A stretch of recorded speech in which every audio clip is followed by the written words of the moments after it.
Olá a todos, sou Ansel Lankman, perito, responsável técnico pela Lank Engenharia, um escritório dedicado a perícias em condomínios. O nosso convidado de hoje é Antônio Gralho, síndico profissional. Antônio, obrigado por ter vindo. É um prazer para nós, da equipe Bussolete, estarmos aqui para tratarmos de assuntos importantes hoje da comunidade. É um prazer. Pode me chamar de Toninho, que acho que fica mais cômodo.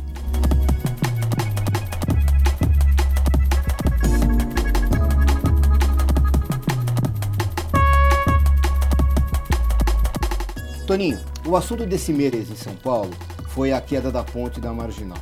E uma coisa que chamou muito a atenção de todos é a falta de documentação, falta dos projetos originais de construção da ponte. Eu te pergunto, você já passou por uma situação dessas em condomínios, de falta de projeto? Já, infelizmente, já tivemos situações como essa, falta de documento, principalmente na questão de renovação de AVCB, que eu acho que é um projeto que pega muito, né, que é o AVCB, existe uma responsabilidade muito grande.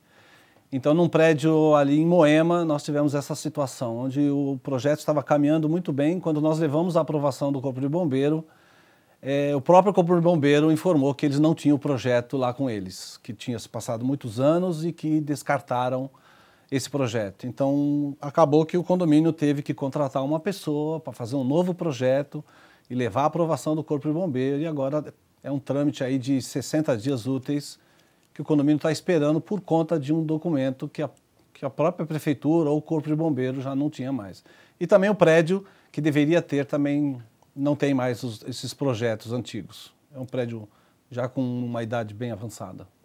Os prédios muito antigos, eles tinham seus projetos não digitalizados em papel vegetal, cópia heliográfica. Papel vegetal, ele rasga e mofa e estraga. As cópias, elas apagam com o tempo, o amoníaco evapora Sim. tudo. Também existe um problema muito sério, que é o mau armazenamento. Nem todos os síndicos que passaram as gestões antigas se preocuparam em armazenar adequadamente essas plantas, elas acabaram se perdendo. Hoje em dia, as gestões são diferentes. Você quer resgatar essa documentação e ela não existe mais. E aí o que fazer? Eu tive algumas situações, prédios novos que foram entregues, por exemplo, em 2010, eu tenho um caso de Guarulhos, um condomínio foi entregue em 2010, um síndico morador, a construtora deu uma caixa enorme com todos os documentos do prédio, plantas em CDs, e quando o síndico foi destituído do cargo, a gente entrou, participamos da eleição, a gente foi eleito, e quando nós precisamos da planta para fazer uma modificação lá na área útil, foi quando a gente percebeu que não tínhamos planta nenhuma. E aí fomos atrás do síndico, ele não tinha, fomos atrás da construtora, porque ela tinha que ter entregue, e ela nos mostrou o protocolo assinado pelo síndico anterior. Bom, conclusão, não se achou mais os documentos, tivemos que pagar e gastamos uma grana considerável para ter todas essas plantas e documentos, né? Isso num prédio novo, 2010, que deveria estar tudo novinho ali, né? E temos um no Brooklyn também, que é justamente o que você falou, que são as plantas antigas, né? Deteriorando. Lá nós temos uma administração onde elas estão guardadas tudo em canudos, as plantas. Então, qual foi a nossa preocupação da Bussolete? Falar, antes que isso aí se perca, antes que essas plantas se deteriorarem, porque é papel, né? Vamos pedir uma autorização para fazer cópia tudo em CD. Aí fizemos os custos, levamos para a Assembleia, mostramos a importância de fazer isso e assim fizemos. Então agora nós temos os canudos lá guardados para fácil manuseio, mas também temos em CD.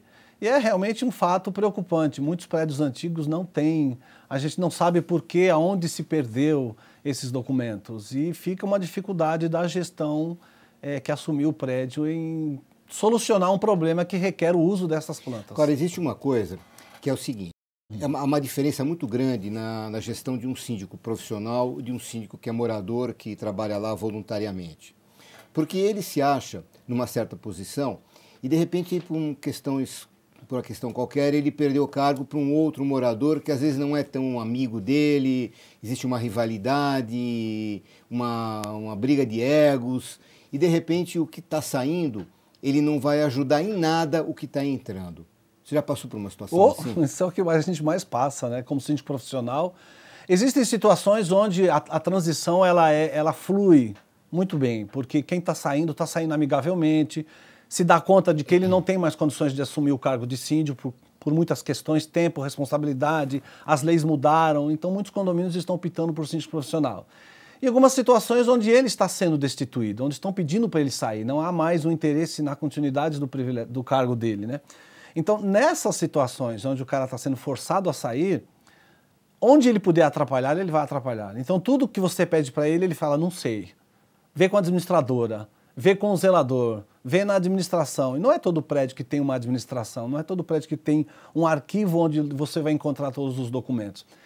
Então, a gente encontra essa dificuldade. Não há uma ajuda para que o processo dê continuidade ou para que a nova gestão dê andamento ao condomínio. Então, você patina quando o síndico que está saindo ou que saiu não está feliz com o que está entrando. Seja numa substituição para um outro morador ou numa substituição para um síndico profissional. Agora, nessa transição, se ela ocorre entre síndicos profissionais, pelo menos por contrato, essa transição é mais tranquila, porque na medida em que você é um contratado, você tem direitos e deveres. Sim. Deveres principalmente porque você é um contratado. Sim. Né? Sim. Então, pode ser que naquele contrato esteja explícito que você, ao sair, tem que transmitir o cargo com todos os documentos, Sim. etc. Sim. Se você não fizer, você pode até responder isso judicialmente, Sim. etc. E tal. Sim. O que não acontece quando é um síndico não profissional, um síndico voluntário. O síndico morador, a única coisa que ele tem é a ata de eleição.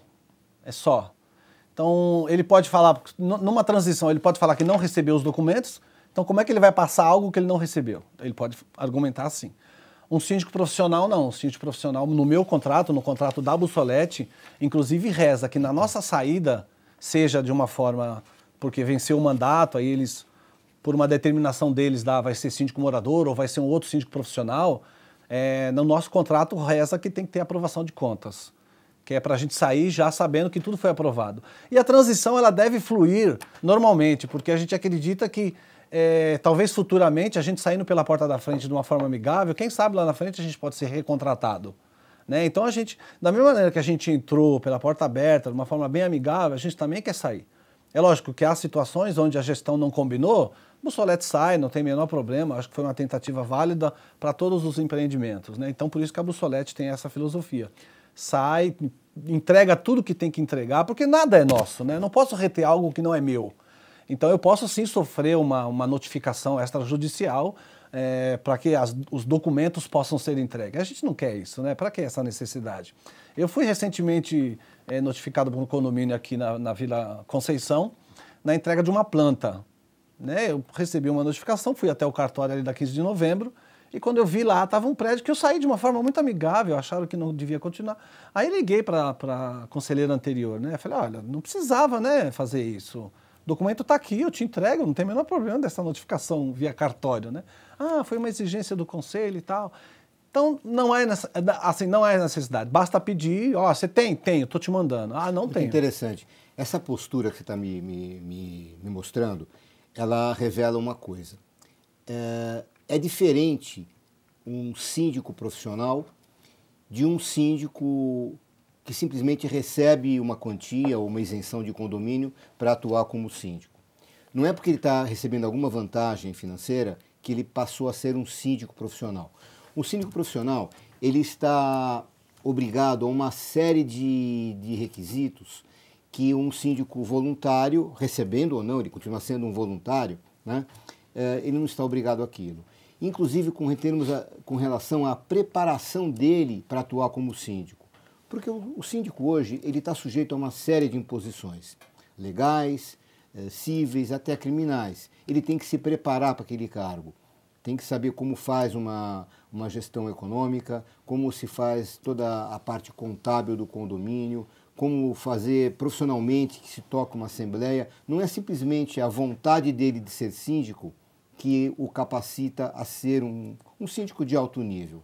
É aí que entra a questão do síndico profissional, que eu apoio totalmente, que na verdade é um prestador de serviço que entra com uma série de obrigações. E por isso ele, inclusive na hora de transmitir o cargo, se por qualquer motivo ele vai ser substituído ou porque perdeu a concorrência na renovação, que é o que mais acontece, né? Ele, como você falou, saia pela porta da frente, deixando tudo limpo, tudo legal, a pessoa Toninho saiu, mas o Toninho é um cara bacana, quem sabe um dia ele volta, vai ser muito bem-vindo. Sim, é por aí. É por aí, é. A Bussolete tem essa filosofia, né? A gente quer... Porque assim, a gente vive de indicações, né, Ansel? Nós da Bussolete, prestadores de serviço também, como você, né, que é um perito na área de condomínio, a gente vive de indicações. Então, quando a gente entra num prédio para administrar o prédio, a gente quer fazer um bom trabalho para ser indicado. Porque fulano conhece fulano, fulano entra fulano, eu conheço amigos que moram em condomínio, e quando a gente entra num condomínio, por a gente estar na área, a gente já começa a ver defeitos e elogios, né? Defeito de obra mal feita, de obra não feita e de obra bem feita. A gente pergunta, quem é o síndico aqui? Ah, é fulano, pô, tá fazendo um bom trabalho, ó, mas tá pecando nisso aqui. Então, quando a gente sai de um condomínio, a gente quer sair com uma boa visão. Não, é que nem você falou, o Toninho saiu daqui, a Bussolete saiu daqui, mas, ó, fez isso, isso e isso. Quem sabe um dia, ou até a pessoa que gostava da gente naquele condomínio, fala assim, ó, o Toninho não tá mais aqui, mas eu indico ele no seu prédio. Toninho, que a gente chama assim de rádio peão, que é a conversa boca a boca, funciona muito no caso de síndico profissional. Ele é muito indicado e é sempre através de uma indicação de um trabalho feito. Sim. Né? E que também pode funcionar negativamente. Também. De repente, se o teu prédio não está legal, sei lá... A imagem de mau administrador também corre de boca a boca. Também. E a gente costuma falar assim, né, que nós da Bussolete, por que a gente não... Porque às vezes os moradores falam, pô, mas você está aqui tanto tempo e você não fez nada. Não é que a Bussolete não fez nada. Se o prédio tem dinheiro e está tudo aprovado, por que nós não vamos fazer? Não tem por que não fazer. Então a gente faz. E o povo, muitos condôminos, eles não se questionam por que a gente não fez. Né? Então, por que a gente não fez? Ou é porque não tem dinheiro, o condomínio não tem dinheiro, ou é porque a obra não foi aprovada, ou é porque o conselho, por algum motivo, não está liberando o síndico para que possa fazer. Porque é um síndico profissional que você falou, ele tem uma diferença de morador. O morador vai lá e faz. Ele tem dinheiro, ele viu que a necessidade, ele vai lá e faz. Síndico profissional não, eu dependo da aprovação do conselho, eu tenho uma hierarquia a obedecer. Então eu tenho que respeitar certas decisões, não posso simplesmente ir fazendo. Toninho, deixa eu te interromper um pouquinho. Pois não.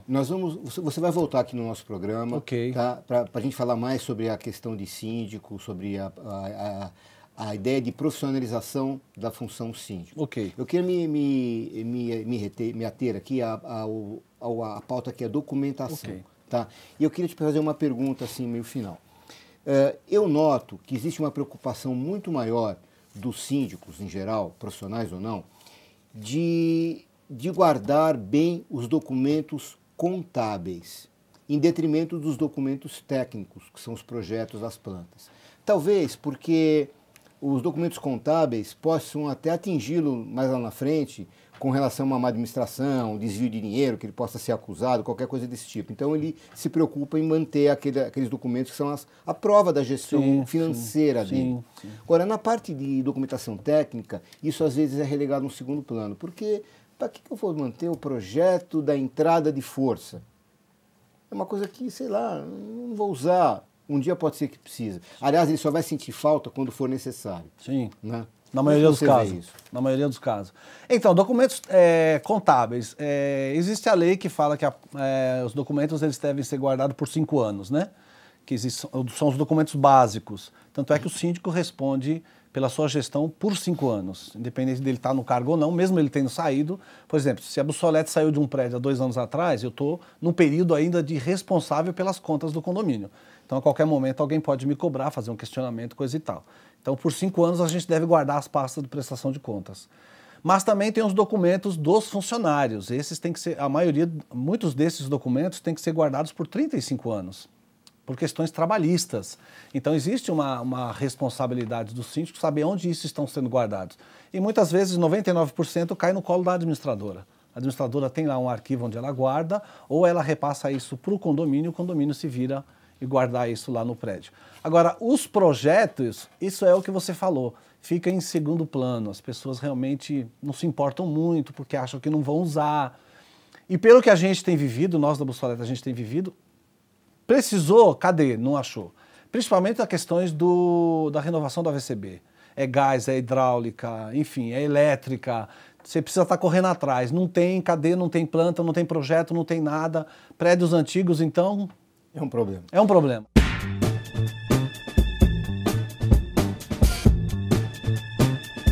Hoje a pergunta vem da Bárbara, que foi uma aluna minha no curso de formação de síndicos profissionais da Gabor. A Bárbara pergunta o seguinte: professor Anselmo, na sua aula do curso de formação de síndicos profissionais, o senhor falou em planta as-built, quando as obras são feitas diferentemente dos projetos. É possível fazer uma planta as-built para substituir plantas que sumiram? Planta as-built, uma planta como foi construído, é uma planta que retrata uma situação que foi feita diferentemente do projeto. O projeto dizia de um jeito, por algum motivo se alterou na hora de executar, então se faz uma planta as-built, como aquilo foi feito na realidade. E o que a Bárbara está perguntando é se eu posso fazer uma planta da situação existente para substituir uma planta que não existe mais, que já sumiu. Bárbara, na verdade você tem que fazer isso. Você tem que descobrir, tentar entender como o prédio foi feito, chamar um técnico em edificações que faça um levantamento de onde que estão os pilares, onde que estão as vigas, que paredes podem ser removidas, que paredes não podem. Existem hoje aparelhos que escaneiam o interior de uma peça de concreto, que vai te mostrar onde aqueles ferros estão colocados, qual é a bitola daqueles ferros, para você de repente reconstituir como que é a condição estrutural daquele prédio. Às vezes você tem que recorrer a moradores antigos, o primeiro morador do prédio, que ele ainda tem algum papel guardado, ou alguém que fez uma reforma e o arquiteto teve que fazer um levantamento do apartamento dele, então você tem uma plantinha que você pode utilizar. Enfim, é um trabalho de garimpagem. Mas no fundo é isso, você vai fazer uma planta depois da coisa feita, que é uma planta as-built, né, para poder resgatar uma situação. Então você pode e deve. É trabalhoso, tem seu custo, você vai ter que ser assessorado de um técnico de edificações, ou um arquiteto, ou um outro engenheiro, enfim, mas é possível e é muito aconselhável que seja feito. Você quer acrescentar alguma coisa sobre isso? Não, é necessário essa providência, porque você vai ter um projeto novo em mãos, você vai ter o que foi executado e com o que está na planta, né? Porque esse caso aí acontece em alguns condomínios antigos. Eu tenho um, por exemplo, ali em Santana, que na planta está 256 vagas de garagem, mas eu não tenho 256 vagas de garagem. Eu tenho a planta aprovada na prefeitura. Então, ou seja, depois da planta aprovada na prefeitura, a construtora foi lá e fez outras modificações. Então, há necessidade, sim, dessa atualização, né? Tanto para a gestão dela, como quando ela for passar o bastão para outra pessoa. Acho que é importante. Bom, nós não discordamos em nenhum assunto hoje, foi tudo assim. Estamos na mesma área, né? Bem, Toninho, eu te agradeço muito a tua presença. Que isso, Gostaria muito que você retornasse ao programa. Vamos marcar uma outra data para a gente conversar sobre mais coisas, sobre síndico profissional, que é um assunto muito interessante e muito atual. E muito obrigado por ter vindo. Uma coisa, todo convidado aqui ganha uma caneca do programa O Perito. Essa caneca é sua, pode levar. Agradeço, tá? Muito bom. E toma água primeiro para não derramar. Viu? Ok, obrigado, obrigado, muito bom. Agradeço. Obrigado por ter vindo. Pessoal, obrigado e agradeço o privilégio. Estamos aí à disposição para a gente tratar de assuntos comuns, né? Mesmo na área de perito, na tua área, como na área de sindicância. Bem, chegamos ao final de mais um programa O Perito. Agradeço muito a audiência de vocês. Renovo o meu convite para que vocês mandem perguntas, sugestões de pauta e até a próxima.